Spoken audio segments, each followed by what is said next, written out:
A Texas Air Force base is grappling with a major flu outbreak just weeks after Defense Secretary Pete Hegseth dropped the military's flu vaccine requirement.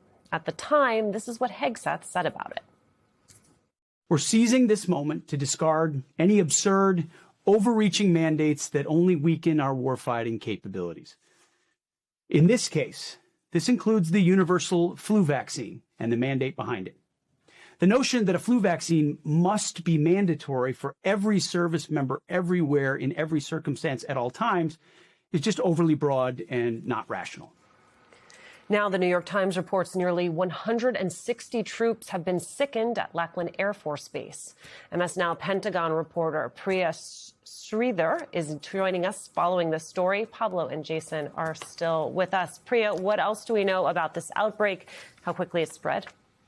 Yeah, that's right, Alicia. Well, the Air Force has a public health outbreak on its hands, which, by the way, it is minimizing and saying that this is just a localized event. But as you mentioned, 159 trainees at basic military training at Lackland Air Force Base down in San Antonio, Texas, have now come down with the flu. And that's because of Secretary of Defense Pete Hegseth's reversal of that longstanding policy that had required the flu vaccine, which, by the way, in the military, there are many vaccines that are required, including vaccines for the measles, mumps, and polio. Ever since that reversal took effect, instead of almost about 100% of the airmen in the Air Force being vaccinated for the flu, that number has been reduced to about 40% right now. And in addition to the 159 trainees who have now come down with the flu, there are reports that 2 of them have actually been hospitalized, and one of the airman actually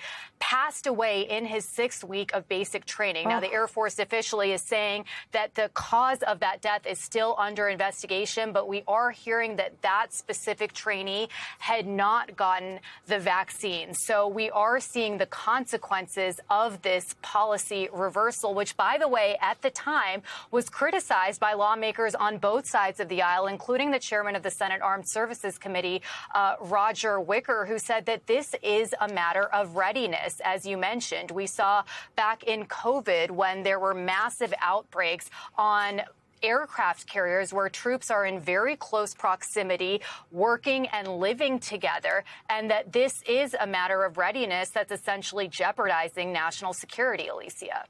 I have about 30 seconds left, but Pablo, it's a question of readiness. It's also a question, as you said, of malice versus incompetence. Yes. This is the through line. Like, you may think that this is, on some level, a philosophy, a form of anti-woke political point scoring. And what it's doing, as a matter of consequences, is a matter of life and death.